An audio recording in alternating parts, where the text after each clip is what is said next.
গণঅভ্যুত্থান বিরোধী শক্তির চক্রান্ত স্বৈরাচার বিরুদ্ধে ঐক্য আরো মজবুত করেছে। প্রধান উপদেষ্টার মন্তব্য, সংস্কার ও নির্বাচনের প্রস্তুতি একই সঙ্গে চলবে।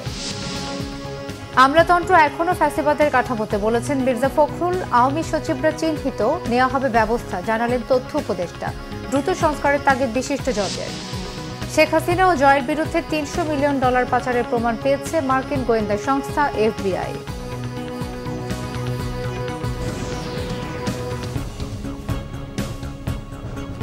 দেখছিলেন ক্রাউন সিমেন্ট সংবাদ শিরোনাম। এবারে বিস্তারিত। প্রধান উপদেষ্টা ডক্টর মোহাম্মদ ইউনূস বলেছেন, সংস্কারের জন্য ঐক্য প্রয়োজন। গণঅভ্যুত্থান বিরোধী শক্তির অব্যাহত চক্রান্ত স্বৈরাচার বিরোধী ঐক্য আরো মজবুত করেছে বলেও মনে করেন তিনি। শুক্রবার রাজধানীর কৃষিবিদ ইনস্টিটিউটে ঐক্য, সংস্কার ও নির্বাচন নিয়ে মতবিনিময় সভায় ভার্চুয়ালি বক্তব্যে প্রধান উপদেষ্টা এসব কথা বলেন। সংস্কার ও নির্বাচনের প্রস্তুতি একই সঙ্গে চলবে বলেও জানান ডক্টর ইউনূস। রিপোর্ট করছেন সিকান্দার রেমান। জুলাই গণ অভ্যুত্থানে শহীদ হওয়া ছাত্র জনতা সহ ফ্যাসিবাদের বিরুদ্ধে দীর্ঘ লড়াইয়ে সব যোদ্ধাদের গভীর শ্রদ্ধা জানিয়ে ভাষণ শুরু করেন প্রধান উপদেষ্টা ডক্টর মোহাম্মদ ইউনূস। গণতান্ত্রিক ও নাগরিক সমতা ভিত্তিক একটি রাষ্ট্র ব্যবস্থা প্রতিষ্ঠার কথা বলেন তিনি। গণ অভ্যুত্থানের মাধ্যমে আমরা বাংলাদেশের রূপান্তর পর্বে প্রবেশ করার অধিকার অর্জন করেছি। এই রূপান্তর দ্রুত সফলভাবে কার্যকর করার জন্য আমাদেরকে সকল শক্তি নিয়োজিত করার জন্য প্রতিজ্ঞাবদ্ধ থাকতে হবে। পেছনে ফেরার কোনো সুযোগ আমাদের নেই। আমাদের এই কাঙ্ক্ষিত রূপান্তরের লক্ষ্য হবে সকল ধরনের বৈষম্য অবসানের রাজনৈতিক আয়োজন নিশ্চিত করা। সংস্কারের কাজটা নাগরিকদের জন্য সহজ করতে 15টি সংস্কার কমিশন গঠনের কথা স্মরণ করিয়ে দিয়ে ডক্টর ইউনূস বলেন, প্রতিবেদনগুলো জানুয়ারি মাসে পাওয়া যাবে। কমিশনের সুপারিশ নিয়ে নিজের মনোভাবও তুলে ধরেন সরকার প্রধান। সংস্কার ও নির্বাচনের প্রস্তুতি একই সঙ্গে চলতে থাকবে। নির্বাচনের প্রস্তুতির কাজ মূলত নির্বাচন কমিশনের। নাগরিকদের নির্বাচনের তারিখ না পাওয়া পর্যন্ত এই প্রক্রিয়ায় সময় দিতে হয় না। কিন্তু সংস্কারের কাজে সকল নাগরিককে অংশগ্রহণ করতে হবে। যারা ভোটার তারা তো অংশগ্রহণ করবেনই, তার সঙ্গে যারা ভবিষ্যতে ভোটার হবেন তারাও সর্বাত্মকভাবে সংস্কারের কাজে নিজেদেরকে নিয়োজিত করুন। দেশে এমন অর্থনীতি গড়ে তুলতে হবে যেটা সব নাগরিকের জন্য সম্পদের ও সুযোগের বৈষম্যহীনতার নিশ্চয়তা দেবে বলে জানান প্রধান উপদেষ্টা। এমন রাজনৈতিক ও রাষ্ট্রীয় পরিবেশ থাকবে যেখানে সংখ্যালঘু সংখ্যাগুরু এই পরিচিতি অবান্তর হয়ে পড়বে। সবার একটিই পরিচয়, আমি বাংলাদেশের নাগরিক এবং রাষ্ট্র আমাকে আমার সকল অধিকার প্রদান করতে বাধ্য। রাষ্ট্রের কাছে এবং অন্য নাগরিকের কাছে আমার অন্য কোনো পরিচয় দেবার প্রয়োজন হবে না, যেখানে ব্যক্তিবন্দনার কোনো সুযোগ থাকবে না। দেশের ভেতরে বা বাইরে প্রভুভৃত্যের কোনো সম্পর্কের সুযোগ থাকবে না। নির্বাচনের পথে এগিয়ে যেতে দ্রুত ঐক্যমত প্রতিষ্ঠা করে সংস্কারের কাজগুলো শেষ করার কথাও জানান প্রধান উপদেষ্টা। সিকান্দার রেমান, বাংলাভিশন, ঢাকা। গুরুত্বপূর্ণ সংস্কারটুকু করে নির্বাচন দেওয়া দরকার বলে মনে করেন বিএনপি মহাসচিব মির্জা ফখরুল ইসলাম আলমগীর। তিনি বলেন, গণতন্ত্র চর্চা ছাড়া চাপিয়ে দিয়ে কোনো অর্জন সম্ভব নয়। এদিকে জামাত ইসলামের সেক্রেটারি জেনারেল মিয়া গোলাম পরোয়ার বলেছেন, মতের ভিন্নতা থাকলেও জাতীয় ঐক্যের ব্যাপারে প্রশ্ন তোলার সুযোগ নেই। দুর্নীতির ভয়াবহতার কথা উল্লেখ করলেন অর্থনীতিবিদ দেবপ্রিয় ভট্টাচার্য। আর উপদেষ্টা আদিলুর রহমান খান বলেছেন, ফ্যাসিবাদের ব্র্যান্ড দূর করে নতুন বাংলাদেশ তৈরি করতে ঐক্য ও সংস্কার চায় মানুষ। রিপোর্ট রিশাদ নাসরুল্লাহ।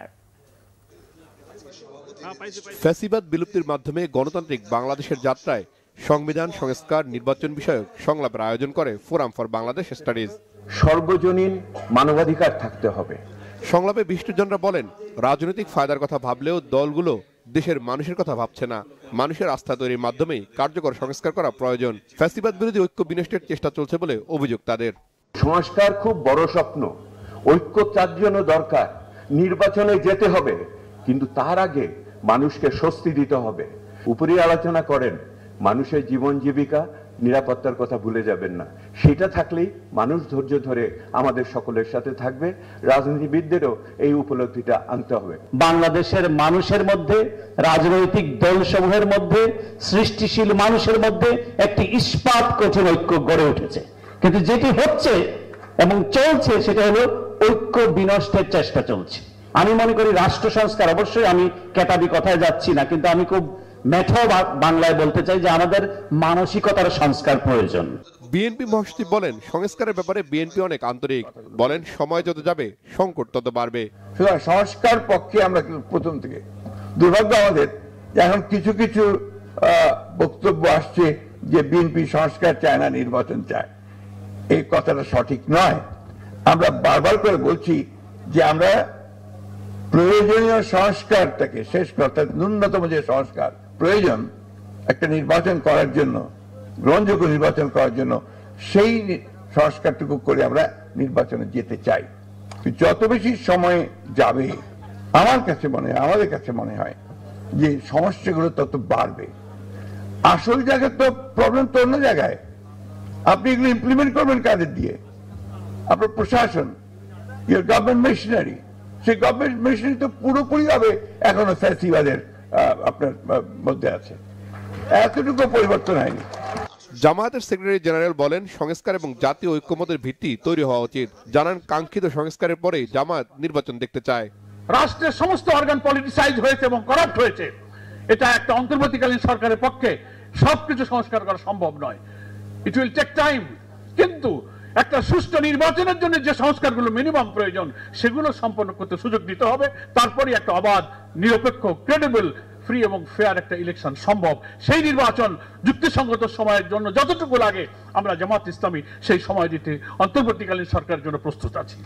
সংলাপে জুনায়েদ সাকি বলেন, বাংলাদেশে ফ্যাসিস্ট বন্দোবস্ত তৈরি করা হয়েছিল, তাই সরকার পরিবর্তন নয়, রাষ্ট্র ব্যবস্থায় পরিবর্তন আনতে হবে। এখানে আমরা এমন একটা ক্রস রোডে দাঁড়িয়ে আছি যেটাতে ঐক্য খুব জরুরি। আমরা কেউ কাউকে, রাজনৈতিক প্রতিদ্বন্দ্বিতা থাকবে একটা গণতান্ত্রিক ব্যবস্থায়, কিন্তু গণতান্ত্রিক ব্যবস্থার যে রাজনৈতিক প্রতিদ্বন্দ্বিতা ক্ষমতা নিয়ে, সেটা যদি একটা নিয়মের মধ্যে না ঘটে সেটা আমাদেরকে ধ্বংসের মধ্যে জায়গায় নিয়ে যাবে। সেই উপলব্ধিটা রাজনৈতিক পার্থক্য সত্ত্বেও রাজনৈতিক শক্তির মধ্যে থাকা দরকার।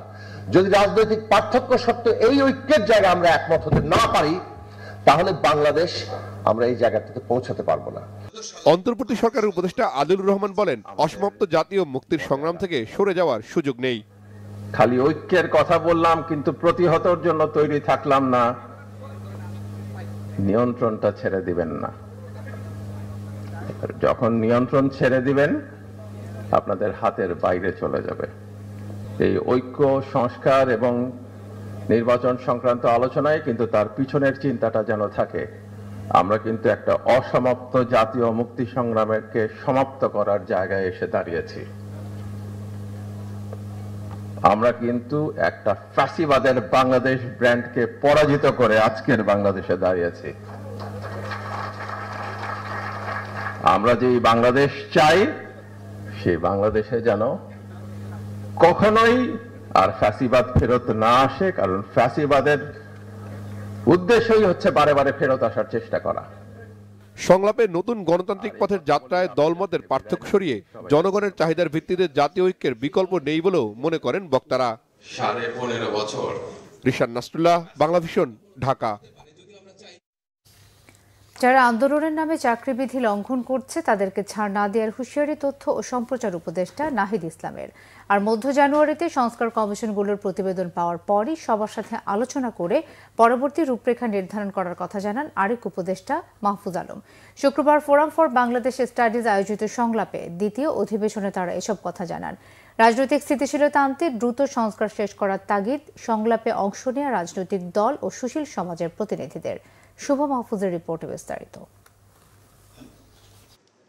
আওয়ামী সরকারের পতনের পর অন্তর্বর্তী সরকারের সময়ে যখন রাজনৈতিক ঐক্য, নির্বাচন ও সংস্কার বারবার আলোচনার কেন্দ্রবিন্দু, ঠিক তখনই এমন সংলাপের আয়োজন করে ফোরাম ফর বাংলাদেশ স্টাডিজ।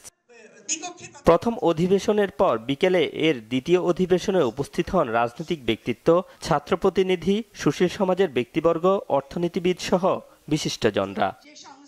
ঐক্য কোন পথে আর রক্তের ঋণ, ঐক্যের আকাঙ্ক্ষা, এমন শিরোনামের পৃথক আলোচনায় বক্তাদের কথায় উঠে আসে অন্তর্বর্তী সরকারের সময়কালে নানা অনৈক্য ও সংস্কার কার্যক্রমের বিভিন্ন দিকগুলো। এ সময় বক্তারা বলেন, ঐক্য ও সংস্কারের পাশাপাশি জনগণের আকাঙ্ক্ষার বিষয়গুলোকে প্রাধান্য দিতে হবে। একই সাথে দেশের মাটিতে নতুন কোনো ফ্যাসিজমকে দাঁড়াতে না দেওয়ার পরামর্শও দেন সবাই।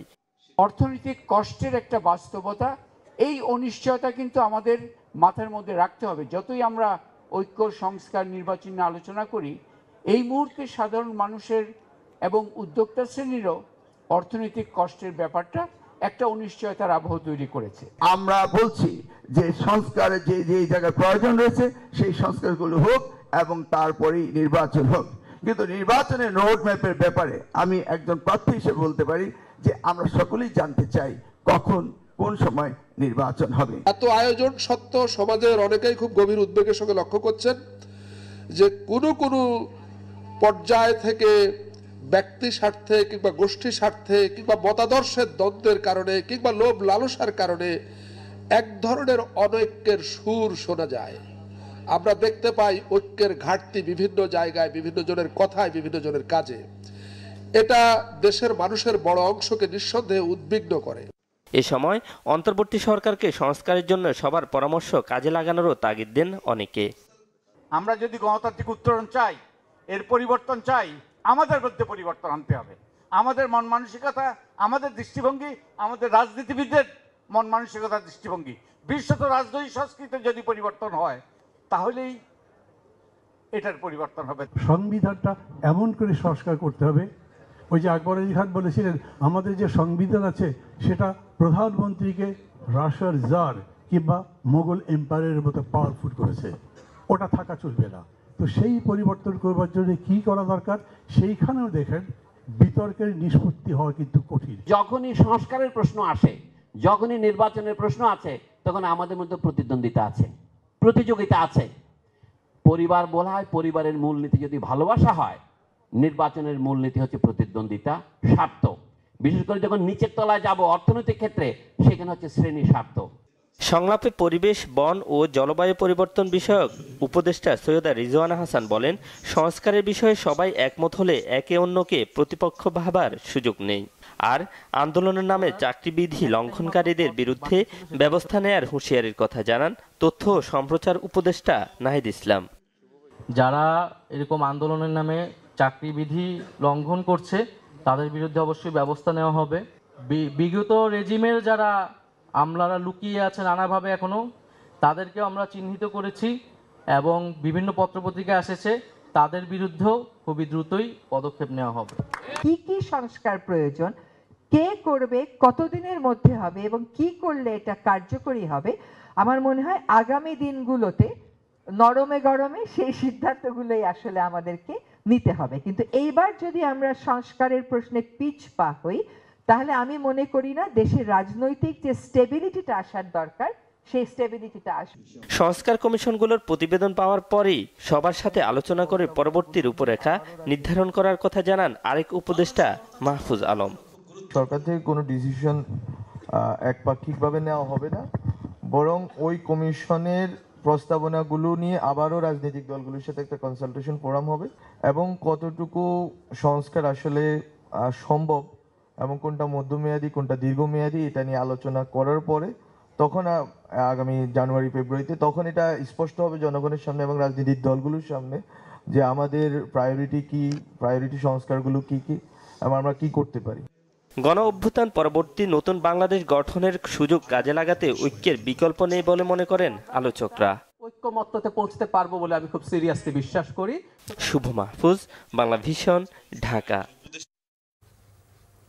সাবেক প্রধানমন্ত্রী শেখ হাসিনা ও তার ছেলে সজীব ওয়াজেদ জয়ের বিরুদ্ধে $300 মিলিয়ন পাচারের প্রমাণ পেয়েছে মার্কিন গোয়েন্দা সংস্থা FBI। মার্কিন সংস্থাটির কর্মকর্তাদের বরাতে শুক্রবার গ্লোবাল ডিফেন্স কর্পের প্রতিবেদনে শেখ হাসিনা ও তার ছেলে জয়ের বিরুদ্ধে আর্থিক অনিয়ম ও অর্থ পাচারের প্রমাণের বিষয়টি উঠে আসে।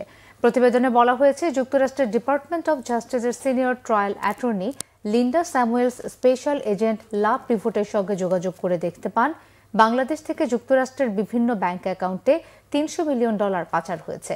বিশেষ করে সজীব ওয়াজেদ জয়ের নামে হংকং এবং কেইম্যান দ্বীপপুঞ্জের বিভিন্ন ব্যাংক অ্যাকাউন্ট ব্যবহার করে নিউ ইয়র্ক, ওয়াশিংটন ডিসি এবং লন্ডন ব্যাংকে অর্থ স্থানান্তরিত করার তথ্য পাওয়া গেছে।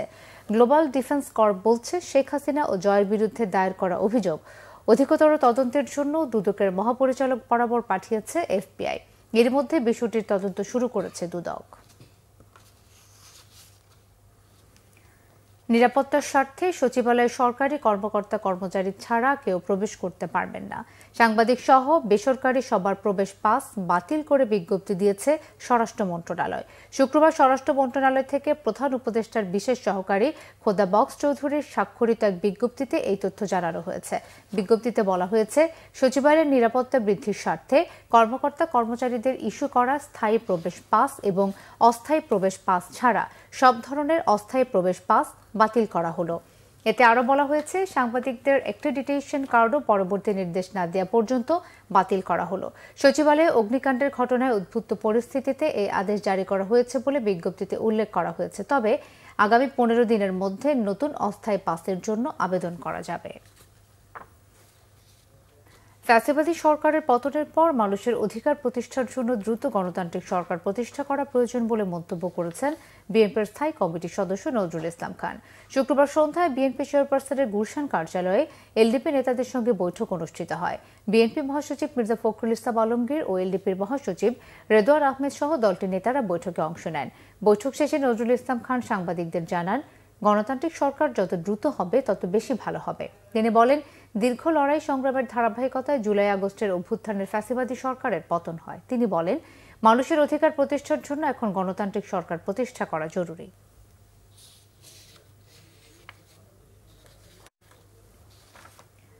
আন্তর্জাতিক। দক্ষিণ কোরিয়ার প্রেসিডেন্ট ইয়ন সুক ইয়োলের পর 2 সপ্তাহের মধ্যে এবার ভারপ্রাপ্ত প্রেসিডেন্ট হান ডাক সু সংসদে আইন প্রণেতাদের ভোটে অভিশংসিত হয়েছেন। শুক্রবার ভোটাভুটিতে মোট 192 জন আইন প্রণেতা ভারপ্রাপ্ত প্রেসিডেন্টের অভিশংসনের পক্ষে ভোট দিয়েছেন। যদিও অভিশংসনের পদক্ষেপ সফল করার জন্য 151টিরও বেশি ভোটের প্রয়োজন ছিল। বিরোধী দলের নেতাদের হান ডাক সুর বিরুদ্ধে অভিযোগ, তিনি নিজেকে একজন ভারপ্রাপ্ত বিদ্রোহী হিসেবে প্রকাশ করেছেন, ভারপ্রাপ্ত প্রেসিডেন্ট হিসেবে নয়। দক্ষিণ কোরিয়ার সংবিধান অনুযায়ী হানের অভিশংসনের পর দেশটির অর্থমন্ত্রী চোই সাং মুক পরবর্তী ভারপ্রাপ্ত প্রেসিডেন্টের দায়িত্ব গ্রহণ করবেন। এর আগে চলতি মাসে সামরিক আইন জারি করার ব্যর্থ প্রচেষ্টায় দক্ষিণ কোরিয়ার সংসদে অভিশংসিত হন প্রেসিডেন্ট ইয়ন। সংবাদ শেষ করব ক্রাউন সিমেন্ট শিরোনামগুলো আরও একবার জানিয়ে। গণ অভ্যুত্থান বিরোধী শক্তির চক্রান্ত স্বৈরাচার বিরোধী ঐক্য আরও মজবুত করেছে প্রধান উপদেষ্টার মন্তব্য, সংস্কার ও নির্বাচনের প্রস্তুতি একই সঙ্গে চলবে।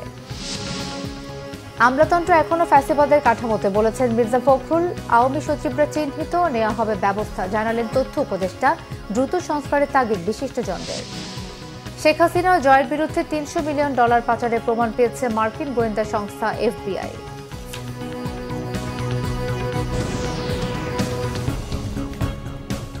এই ছিল এখনকার মতো। পরের সংবাদ সকাল 7:30টায় দেখার আমন্ত্রণ রইল। এছাড়া বাংলা ভিশন সংবাদ ও সংবাদ সংশ্লিষ্ট অনুষ্ঠান দেখতে ভিজিট করুন www.bvnews24.com ও facebook.com/banglavisionnews এবং সাবস্ক্রাইব করুন youtube.com/banglavisionnews। ধন্যবাদ।